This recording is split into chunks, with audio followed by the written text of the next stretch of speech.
The man with a million faces, the man who's been to a collection of places. Agent 47 is a known name to most people, as growing up, Hitman was probably in your collection as it was mine.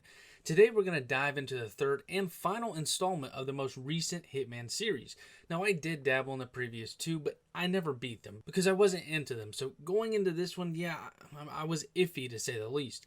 I did, however, catch up on the story, so I didn't go in blind and decided to give this series one last shot. If you enjoy this video, why not subscribe? And if you would prefer an audio-only version, the link is down below in the description with the link to my Discord server.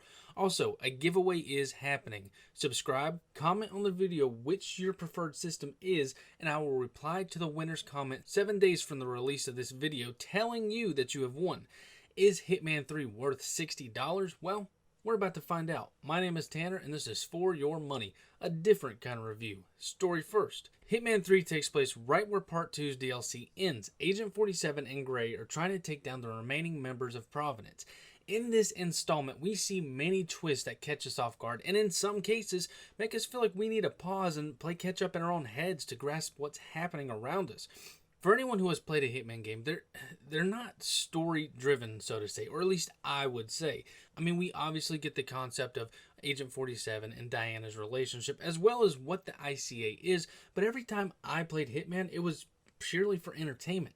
That's why coming into this one, I was surprised. I mean, this story is so built around the characters, 47's past, how it ties to Diana, but above all, it treats trust like a rubber band being pulled apart. Will it snap? Will it be able to withstand the force being applied to it? And each mission adds to the tension between all the characters, making for one epic finale that was well worth every hour of this game. Now, as for the length, it took me about 7 to 9 hours, and it'll be different for everybody depending on how you approach each mission and what all you want to be done. So let's dive into the gameplay. Agent 47 is a person of true talent that dabbles in pretty much everything from chemistry all the way over to the tango. But these special talents are built on the blank slate that we are offered at the beginning of every mission. This new series is built on the idea of having a plethora of options and how you'll eliminate your target, and Part 3 takes this idea and hits the hammer on the nail. Your first time going into all your missions, you're like an empty whiteboard, so to say. You start at point A and scope everything out and see what you can do with the situation presented. Now, for this title, or the series more so, in particular, stealth isn't just your best friend. It's your soulmate. I say this because I know Absolution is a lot of people's favorite Hitman game, and the idea of run and gun in that game was fun, and it brought new people to the title. This game, however, yes, you can do this, but do not expect it to go smooth. It's tough, and honestly, it's not going to be as rewarding in my opinion. You're going to want, as I said, scout out the area. In doing so, you'll find story missions, which is an approach you can take to complete your mission. And each level has a few different available, adding to that replayability.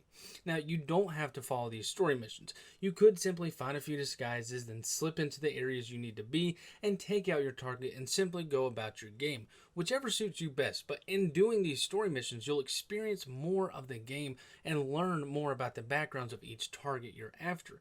Not necessarily why 47 is after them, but who your target is. For example, there's this one mission that stuck with me. It was the mansion, where you could approach the level as a detective. This gave you insight on your target's financial hardships, the guilt they have weighing on their shoulders, and all of that can be used as a way to assassinate her. Now, this goes in hand with what I said about this story being very character-oriented. Not just 47 or Diana or even Gray, it's just the entire world. Once you beat a mission, you'll be scored at the end. The score is determined by many factors. Did you get spotted? Did any bodies get spotted? Did you kill any innocent people? How long did it take you? And above all, what did you do? Which disguises did you take? Which story route did you complete, if you completed one, etc.? It's a rather detailed scoring menu that not only levels you up, but it progresses the mission's mastery, meaning you unlock new starting points and smuggle areas where you can stash items. For example, you can stash a pistol or an electronic key hacker so you don't have to search everywhere to no avail, which again adds to the freshness whenever you play the level over. So when you account for this and the idea of how many story mission routes you can take, this game it has so much content, and that's not even including the side mission and the contracts that the public can make for you to complete. Overall, the gameplay was done extremely well. Honestly, I had very low expectations. I mean, as I said, I dropped off from part 1 and 2 with ease, but this one really got me into its groove. Now, see what I can use to kill them on their path. It's a smart gameplay that is satisfactory at some of its finest. I did encounter one bug. One of my targets was stuck in place, so I could kill them, but I could not progress in my story mission. So I just had to reload a previous save before she got stuck and all was fixed. I'm not sure how it happened, but this was the only bug and it had an easy fix. Going into this game, I knew it was going to look good, just not this good. I mean, I was completely blown away from Mission 1 in Dubai. The reflections, the cloud designs, the lighting, I mean, everything was just perfect. This extended through the entirety of the game. Folks, this was a visual treat. It showcased the true talents of the people over at IO Interactive. The sound of the game, I mean, it had to be good. Everything from sound effects to voice acting.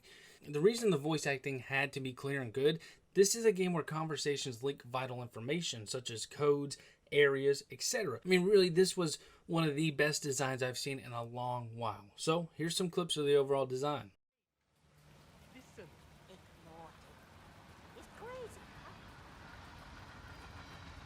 Let it go. Why not? Yeah, I should get a go at him. he's crazy. A nice one. I'll scrub up, get real nice, get my head done, get in with the right people. Sir, you are not allowed to pass.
You got my message.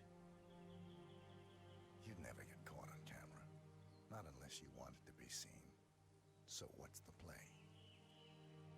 You're not the only one who's been busy, 47. I'm this close to becoming the next constant. I'll be able to dismantle Providence from the inside. Only one man stands in my way. Don Yates. That weasel was the partner's legal counsel for years. He's the top candidate. You take it for yourselves and those who support you, and you burn everyone and everything else to the ground from the comfort of the shadows. No more. Your delusional exposing us achieved nothing beyond moving a few pieces around on a board much more complicated than you can fathom.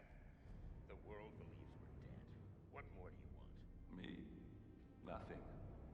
My friend, however, well, let's just say he's a bit of an expert. I'm just here to watch you die. 47. Finish it. 47. Finish it. Finally, Stuyvesant and Ingram are gone. This is a $60 game, folks. To the naked eye, this game has 6 missions that can be rushed through, and that's not what this series is about. You can play them over and switch up your style from your previous run. Explore areas you didn't the first time. And another thing with part 3 is the story. I mean, the characters really make this experience. Every cutscene left me drooling for more. Absolution was my favorite Hitman, but this one by far takes that place and then some. That's all I got, folks. If you enjoyed this video, why not subscribe? Otherwise, hit that thumbs down. Till next time, fellas.